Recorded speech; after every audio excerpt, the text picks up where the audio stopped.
Welcome to Startups in Real Life, where we explore impactful leaders and their journeys. Today, I am thrilled to be joined by two incredible individuals who have been instrumental in shaping Bear River Associates. Randy Matamoros, who served as CEO for over 25 years, and Swati Agarwal, Bear River's current CEO, who took over last year.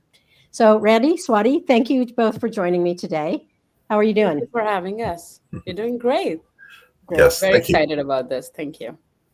Yeah, and I wanted to start with you, Randy. So today, I wanted to dive into the legacy of Bear River, the transition of leadership, and where the company is heading. So, starting with you, Randy, can you take us back to when you first joined Bear River? What kind of drew you to the company, and what was your vision when you stepped into the role of CEO? Wow, that was a long time ago. Um, um, I think what drew me to the company originally was the opportunity to create a a company and a work environment that would be different than the standard corporate gig, if you will. Mhm. When Bear River first started, we were a small Macintosh shop, Macintosh programming, back when the Mac was new. And, it was kind of a countercultural thing back then. And so we got to dive into technology and different ways of thinking about things. And, the company evolved and got into lots of different types of technology over time.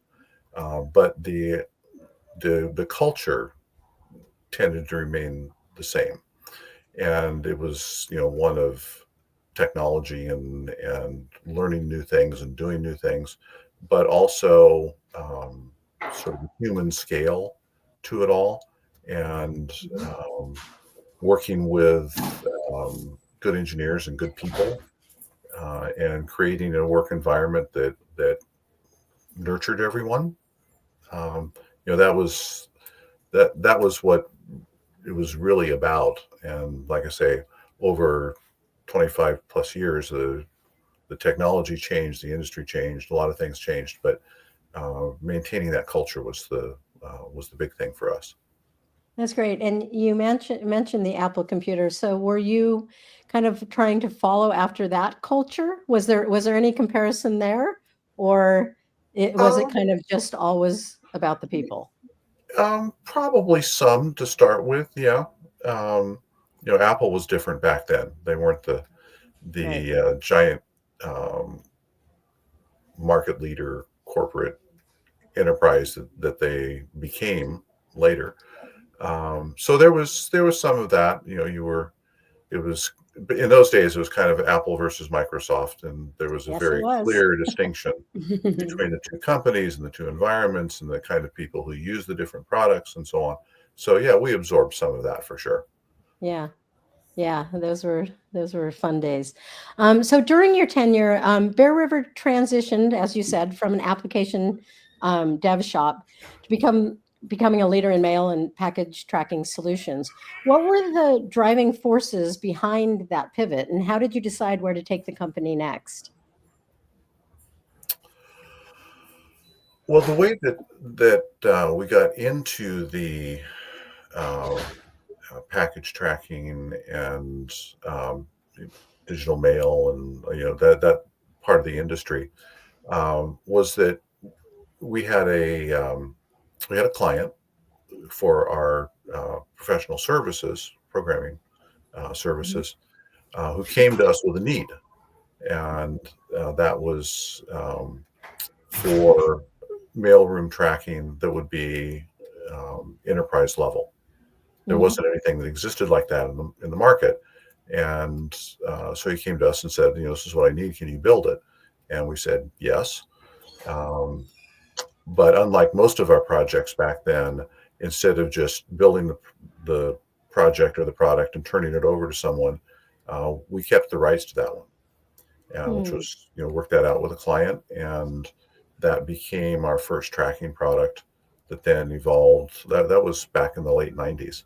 So, it's evolved over a long period of time to be what it is today. And the vision was, pretty much a continuation of how we had launched the company originally.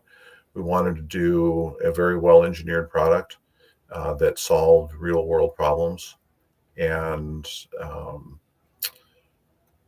elevated the workforce a bit, if you will.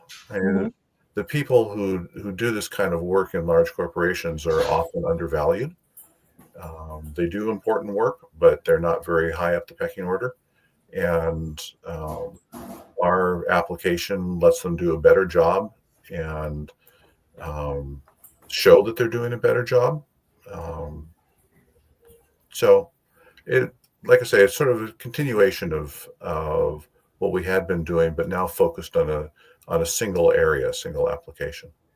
So what gave you the foresight to know to hold on to the license on that? I mean, because, I also came from a dev shop and you always just handed it over, because they Right. were paying you, right? So that's Right. pretty impressive. So what was that? Oh, I wouldn't claim any great insight or foresight about that necessarily.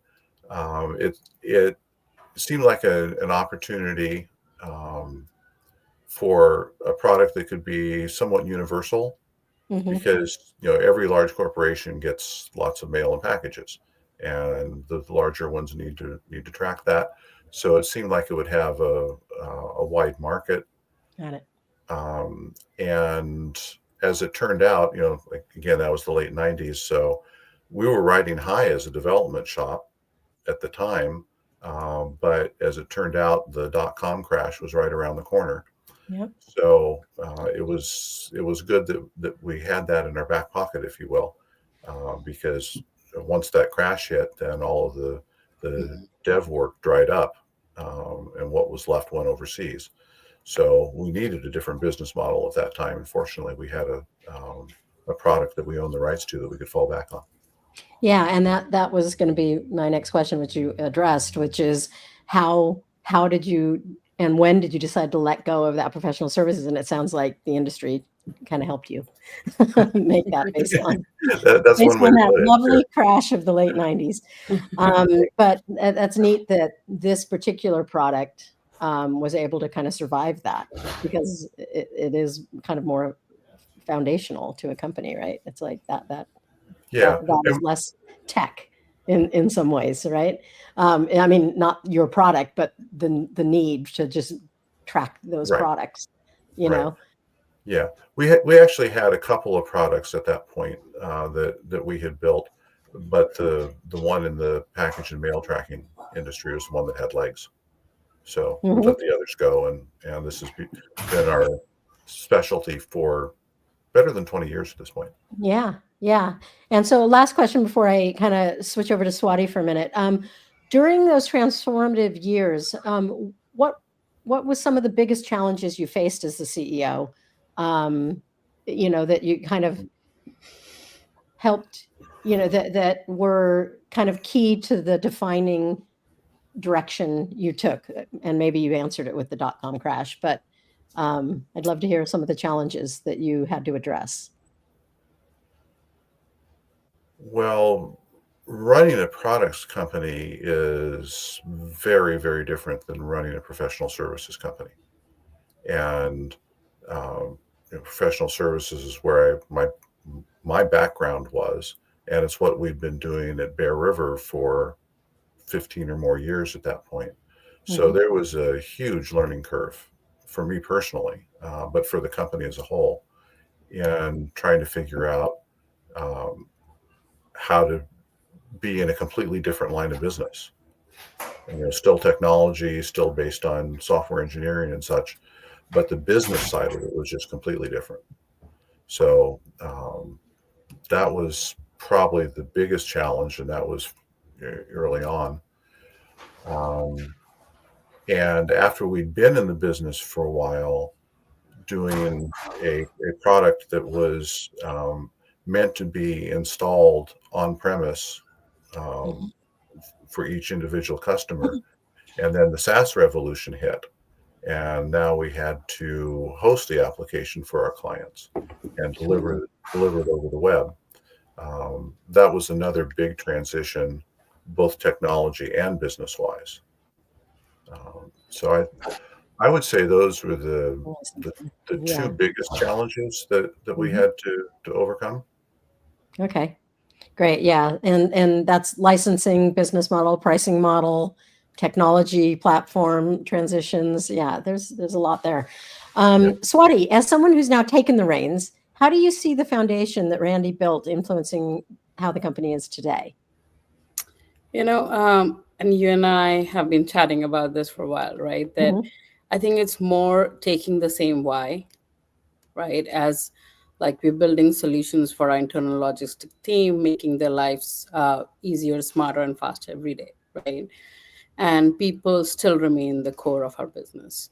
Uh, more we're focusing so much in building partnerships. We're building true partnerships with our customers, the way we are treating everybody in our team, right? And then we kind of are emphasizing on having a flat hierarchy, that everybody has a voice, everybody has a skin in the game when building the product.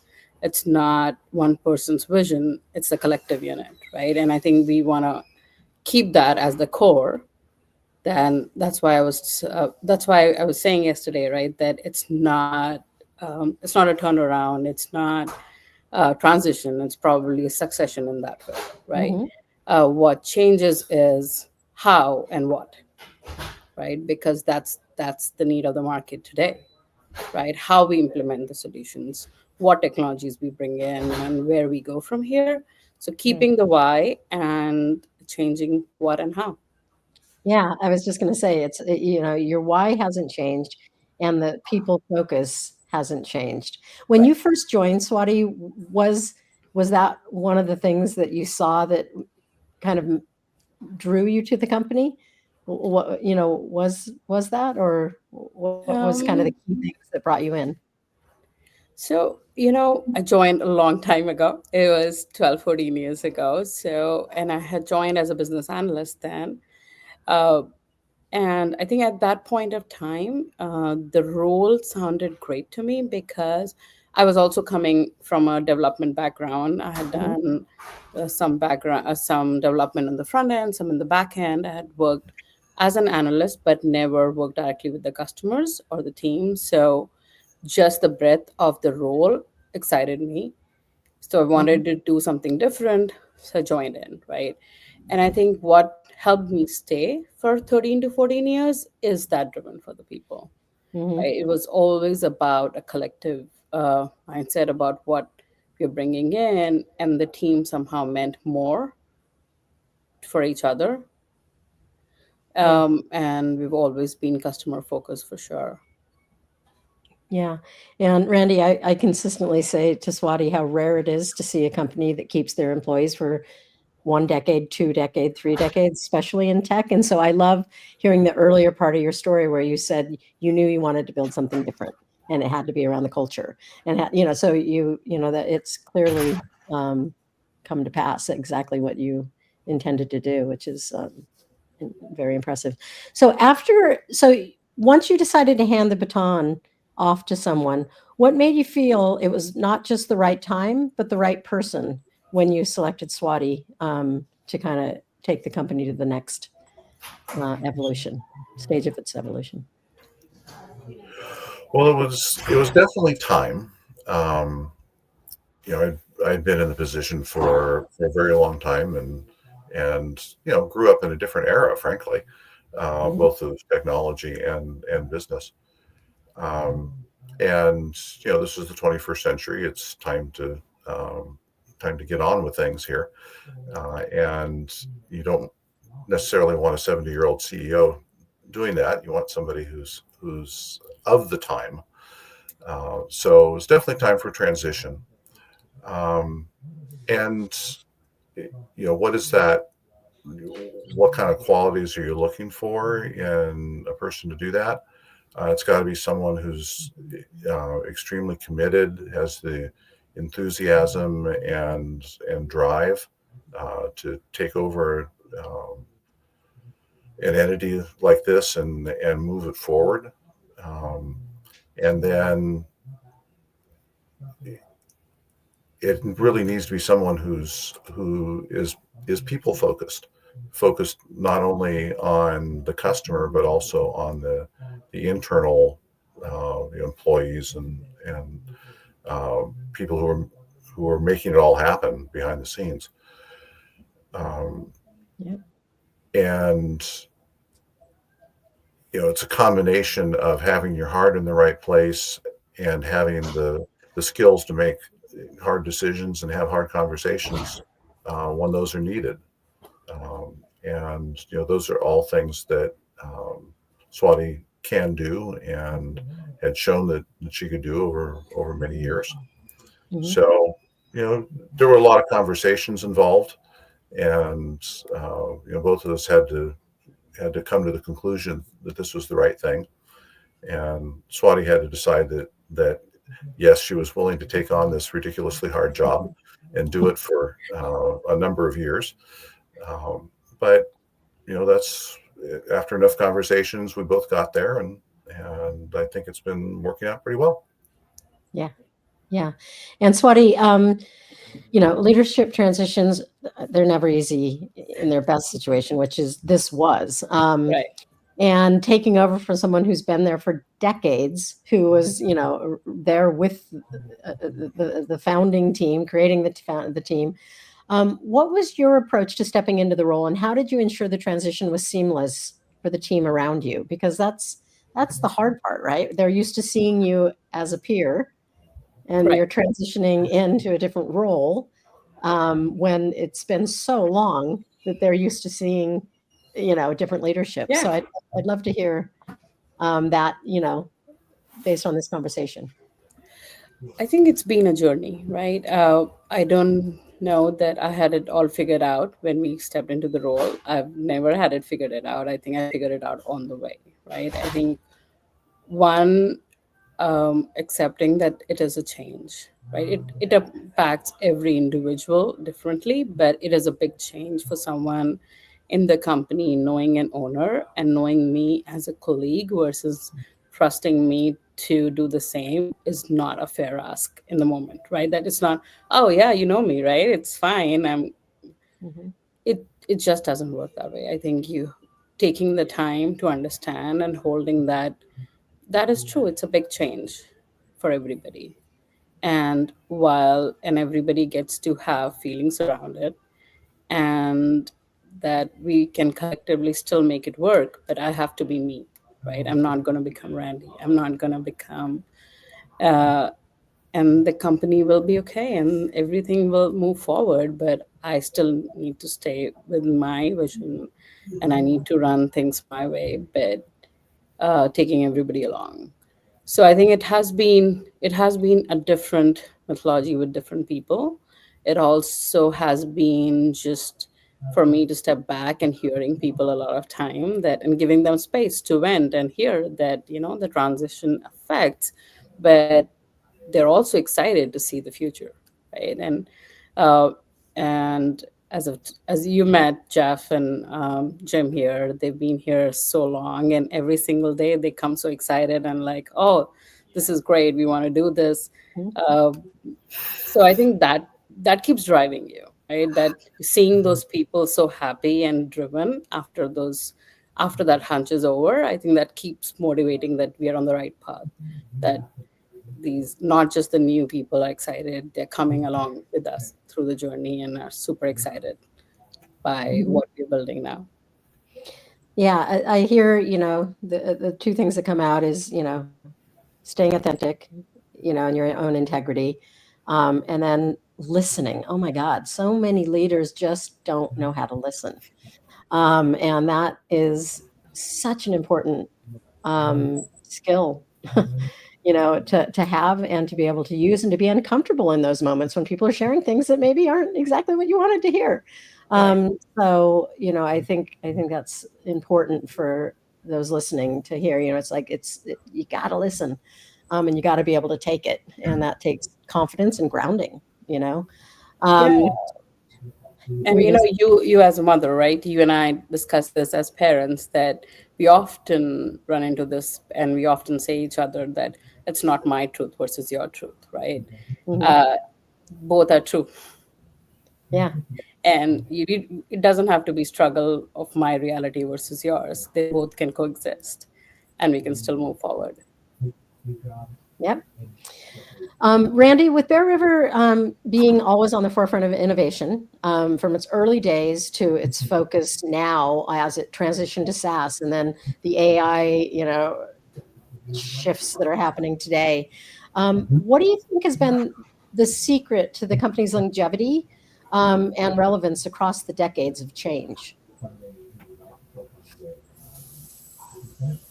I think it has to be the customer relationships. You know, you commented on long-term employees at Bear River, but we have long-term customers as well. Customers who've been with us for 20 years. And that's kind of a rarity. And this, I think, says a lot to the relationships that have been built over time. Because it's not like everything is always roses. There are going to be problems with the product, with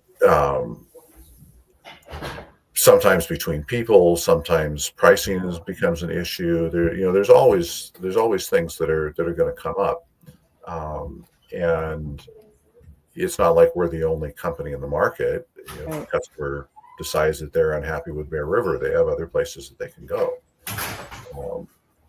But the fact that so many customers have stayed with us for so long, I think, speaks to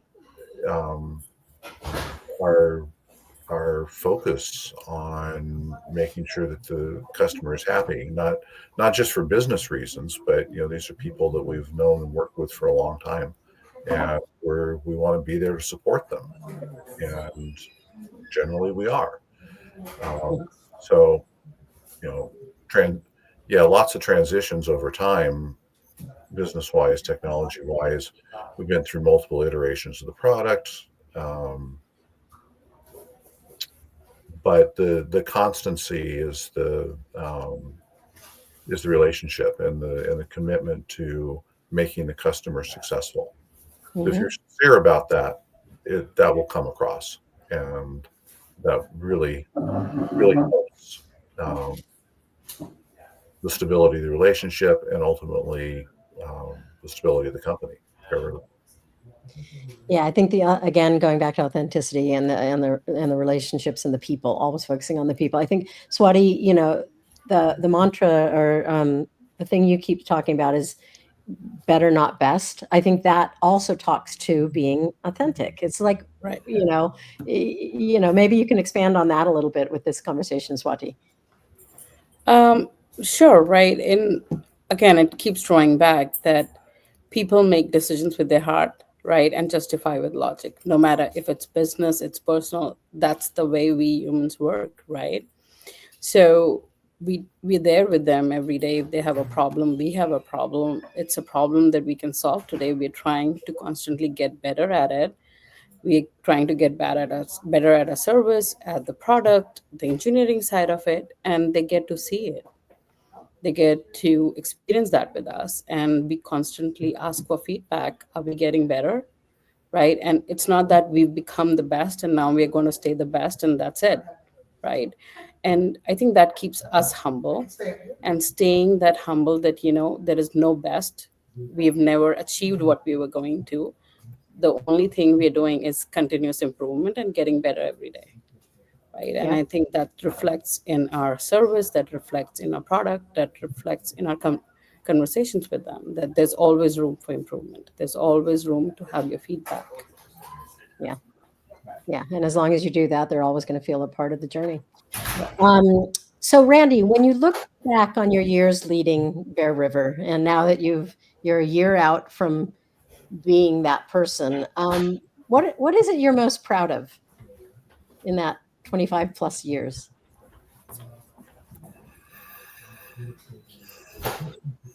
I think it's the long-term relationships.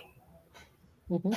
Just sorry to keep coming back to the same topic, but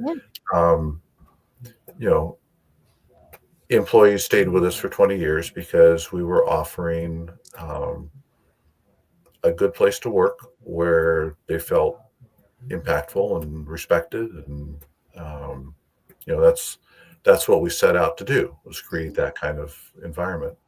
And customers wouldn't stay with us for 20 years if we weren't taking good care of them, not just as a business matter, but as uh, as people. Yeah. So I think that's it. I mean, um, running a business is not, saving the world, or creating masterpieces of art or whatever. Those things are for other realms. But within the business realm, I think, um, you know, taking care of people and building and maintaining those relationships is what it's about. Yeah. And I believe in this case, it's a legacy that, that is continuing on. So yeah, that's a lot to be proud of. Swati, stepping into the role, what's one lesson you've learned from Randy? I'm sure you've learned many, but what's one lesson you've learned that has helped guide you as a CEO? Well, I have many, right? I think I will say that integrity is definitely one biggest part of it, right? Because I truly believe that we all are very intuitive beings. We can tell, right? That when you're being fake, it comes out. It's nobody, you're not faking your way around the world too long, right? Mhm. Maybe for a little bit, but staying your integrity and authenticness, it's what carries you forward. Yeah. I would say second, listening. He's a great listener. Um, whether it's having a conversation with a customer and just listening to what they're saying, we all laugh around this. That he's never writing notes, but it's all in there, right? He'll Mhm. remember every little bit of it. I think that very early on, I had observed that, and I've learned that learn how to do that Mhm. from him. That you just listen so attentively that you capture most of the information, right? Which I find really useful. That I'm hardly taking notes when I'm at the customer locations, but Mhm. listening. Yeah, you had asked for two. I've already. Yeah, You've asked I for know. one. I I've asked already for given you. one. I can go on. Um, okay, now this is to both of you. Kind of looking forward, what excites both of you most about where Bear River is heading? Randy, I'll let you answer first, and then I'll. Okay.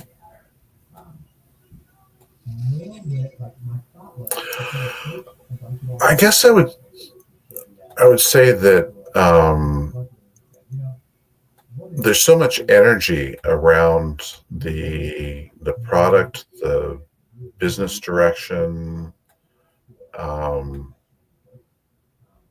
just a lot of positive energy from both long-term employees and the new folks that Swati's brought in. Mhm. And um, while there's all these new things happening, the the continuity is still there in terms of the values of the company. Mhm. Um, and I think as long as that core remains intact, then lots of other things will change. They have to change because the times are changing and the industry and business is changing and so on. Um, but keeping that core of values um, will keep the company, I think, in the right direction. And whatever else changes, it'll still be Bear River. It'll still be the company that we started all those years ago. So it's the combination of the continuity and all of the new things that Swati and team are bringing in, technology wise and business wise. It's a lot of wisdom stated right there. What about you, Swati? Well, I will say it's pretty similar. The excitement in the team is, I think, it's just amazing. right? The ownership everybody feels regarding the product. I have to say that this 1 week when we all were here for all hands, the biggest feedback we got was, you got to stay some time here for people to work. Come on, just don't let us be having fun all the time. We need to check our emails. We need to check this. And somebody's just going in the corner. And I was like, what are you up to? Like, oh, I'm responding to a ticket. I'm just calling to an email, right?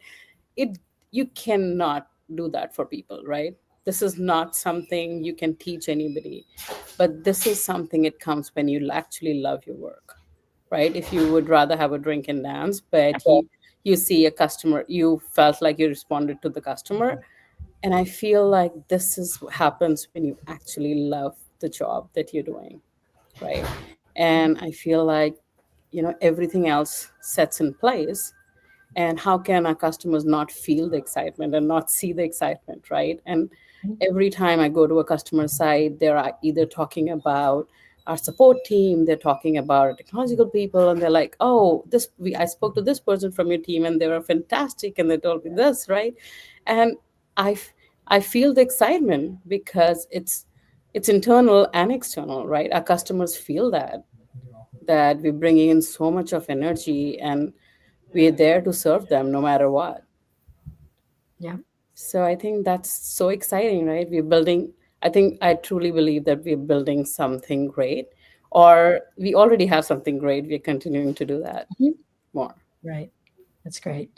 Thank you both for sharing your perspectives today. It's really inspiring to see how it's grown over the years, and I'm excited to see what happens next. So I appreciate the opportunity to talk. This has been a nice, long conversation, I think longer than we've had so far, Swati. Right. And Randy, Swati, thank you so much. Thank you, Talk Diana. to you next Thank time. you. Thank you. Take care.